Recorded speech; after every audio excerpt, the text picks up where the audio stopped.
Hi friends, welcome to Mannai Thoughts.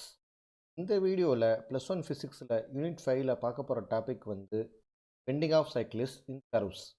ஒரு cyclist வந்து ஒரு கர்வில் வந்து வளையிறப்ப எவ்வளோ ஆங்கிள் டிகிரியில் வந்து வளையணும் கீழே விழாமல் இருக்கிறதுக்கு அப்படின்னு இந்த வீடியோவில் கண்டுபிடிக்க போகிறோம். வாங்க வீடியோக்குள்ளே போயிடலாம். படத்தில் காமிச்சிருக்க மாதிரி ஒரு சைக்கிள் ஓட்டிகிட்டு போகிறவர் வந்து ஒரு வட்ட உதய பாதையில் வந்து கடந்து போகிறாரு.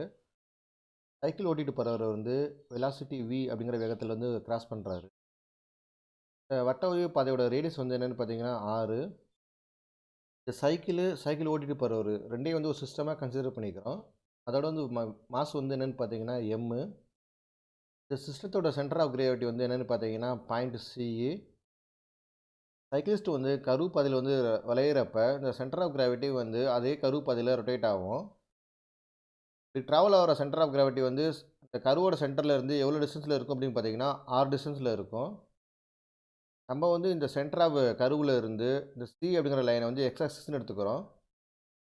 சென்டர் ஆஃப் கர்வில் இருந்து பாஸ் ஆகிற வெர்டிக்கல் லைனை வந்து Z ஆக்சிஸ் அப்படின்னு எடுத்துக்கிறோம்.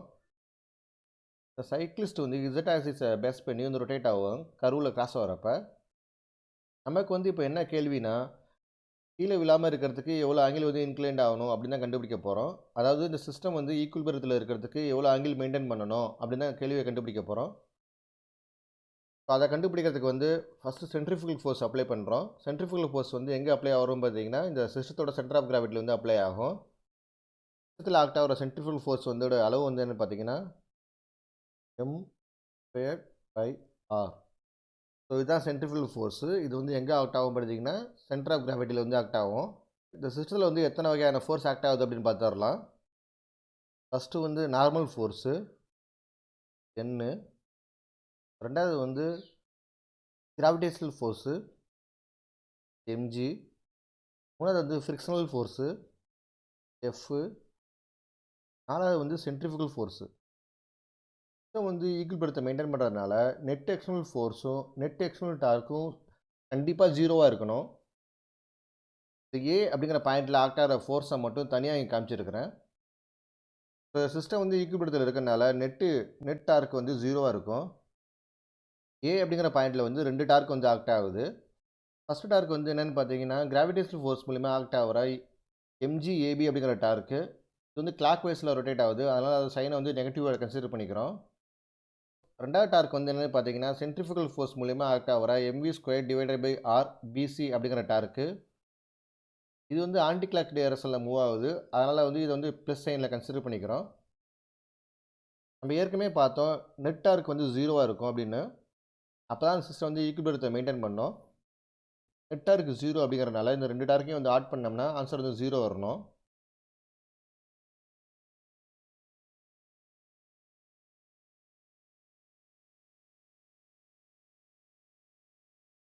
இந்த ப்ளஸ் பார்ட்டை மட்டும் இந்த mv²/r bc அப்படிங்கிற பார்ட்டை மட்டும் லெஃப்ட் சைடில் வச்சுக்கிட்டு இந்த மைனஸில் இருக்க பார்ட்டை அப்படியே ஈக்குவலுக்கு அந்த சைடு மூவ் பண்ணோம்னா ப்ளஸ்ஸாக மாறிடும். இது வந்து ஈக்குவேஷன் நம்பர் 1 அப்படின்னு கன்சிடர் பண்ணிக்கங்க. இந்த ட்ரையாங்கிள் இருக்குல்ல ஏபிசி, இந்த ட்ரையாங்கிளில் வந்து சைன் தீட்டா கண்டுபிடிக்க போகிறோம். சைன் தீட்டா கண்டுபிடிக்கிறதுக்கு என்ன ஃபார்முலா அப்படின்னு பார்த்தீங்கன்னா opposite direction divided by diagonal. தீட்டாவில் இருந்து இருக்க ஆப்போசிட் டைரக்ஷன் அதாவது ஏபி, டயகனல் வந்து ஏசி. ஸோ இதில் வந்து ஏபி கண்டுபிடிக்கணும் அப்படின்னா என்ன பண்ணணும் அப்படின்னு பார்த்தீங்கன்னா ஏசி சைன் தீட்டா. இந்த ஏபியை மட்டும் அப்படியே வச்சுக்கிட்டு இந்த ஏசி சைன் தீட்டா ஏசியை வந்து சைன் தீட்டாவோட கிராஸ் மல்டிப்ளை பண்ணிடணும். இதுதான் ஏபிக்கான ஆன்சர். அதே ட்ரையாங்கிள் ஏபிசியில் வந்து காஸ் தீட்டா கண்டுபிடிக்கணும். இப்போ காஸ் தீட்டாக்கு வந்து என்ன ஃபார்முலா அப்படின்னு பார்த்தீங்கன்னா அடிப்பக்கம் அதாவது பிசி டிவைடட் பை டயகனல் வந்து ஏசி. இப்போ பிசி கண்டுபிடிக்கிறதுக்கு என்ன பண்ணணும் அப்படின்னு பார்த்தீங்கன்னா BC equal to AC cos theta. இந்த ஏபியோட வேல்யூவையும் இந்த பிசியோட வேல்யூவும் எடுத்துகிட்டு போயிட்டு ஈக்குவேஷன் நம்பர் 1ல் சப்ஸ்டிட் பண்ணணும். இந்த ஏபிக்கு பதிலாக ஏசி சைன் தீட்டா அப்படிங்கிற வேல்யூ வந்து சப்ஸ்டிட் பண்ணணும். p²/r. இந்த பிசிக்கு பதிலாக ஏசி காஸ் தீட்டா சப்ஸ்டிட் பண்ணணும். இந்த எம்மும் கேன்சல் ஆகிடும். இந்த ஏசியும் கேன்சல் ஆகிடும். இந்த ஆங்கிளில் இருக்க பார்ட் அதாவது தீட்டாவில் இருக்க ஸ்பாட்லாம் வந்து ஒரு சைடாக மூவ் பண்ணுறோம். இங்கே வந்து காஸ் தீட்டா வந்து மல்டிப்ளையில் இருக்குது. ஈக்குவலுக்கு இந்த லெஃப்ட் சைடில் மூவ் ஆகிறப்ப டிவைடரில் மூவ் ஆகும். sin theta divided by cos theta equal to, so இங்கே மீதி வந்து என்ன இருக்குன்னா v square divided by r. So இங்கே இருக்க g வந்து இங்கே மல்டிப்ளைல இருக்குது, ஈக்குவலுக்கு இந்த சைடு மூவ் ஆகிறப்ப டிவைடரில் மூவ் ஆகும், rg அப்படின்னு மூவ் ஆகும். sin theta divided by cos theta வந்து ஃபார்முலா வந்து என்னென்னு பார்த்தீங்கன்னா tan theta v square divided by rg. இப்போ வந்து நமக்கு என்ன தேவைன்னா தீட்டா தான் தேவை, அதாவது இந்த சைக்கிளிஸ்ட் வந்து எவ்வளோ ஆங்கிளில் மெயின்டைன் பண்ணணும் கீழே விழாமல் இருக்கிறதுக்கு, அதான் நமக்கு தேவை. ஸோ தீட்டா கண்டுபிடிக்கிறதுக்கு வந்து தீட்டா ஈக்குவல் டு டேன் வந்து இங்கிட்டு மூவ் ஆயிடுச்சுன்னா டேன் இன்வர்ஸாக வரும், டேன் இன்வர்ஸ். ஸோ சைக்கிளிஸ்ட் வந்து 6 ரேடியஸ் கொண்ட கரு பாதையில் வந்து கீழே விழாமல் வி வெலாசிட்டியில் கிராஸ் ஆகிறதுக்கு இந்த தீட்டா அப்படிங்கிற ஆங்கிளில் வந்து இன்க்ளைண்ட் ஆகணும், அப்போ தான் வந்து அவரால் கீழே விழாமல் ட்ராவல் பண்ண முடியும். இந்த ஃபார்முலா யூஸ் பண்ணி 5 மார்க் கேட்க வாய்ப்பு இருக்குது. ரொம்ப ஈஸியான கேள்வி தான், ஈஸியாக 5 மார்க் வாங்கிடலாம்.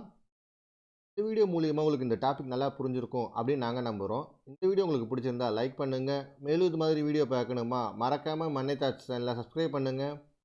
இந்த வீடியோவில் உங்களுக்கு ஏதாச்சும் டவுட் இருந்தால் கமெண்ட்ஸில் எங்ககிட்ட சொல்லுங்கள். இந்த யூனிட்டோட மற்ற வீடியோலாம் வந்து டிஸ்கிரிப்ஷனில் கொடுக்குறேன், மறக்காமல் அதையும் பாருங்கள். மேலும் இந்த வீடியோ வந்து உங்கள் நண்பர்கள் மற்றும் நல விரும்பிகளோட ஷேர் பண்ணுங்கள். தேங்க்யூ.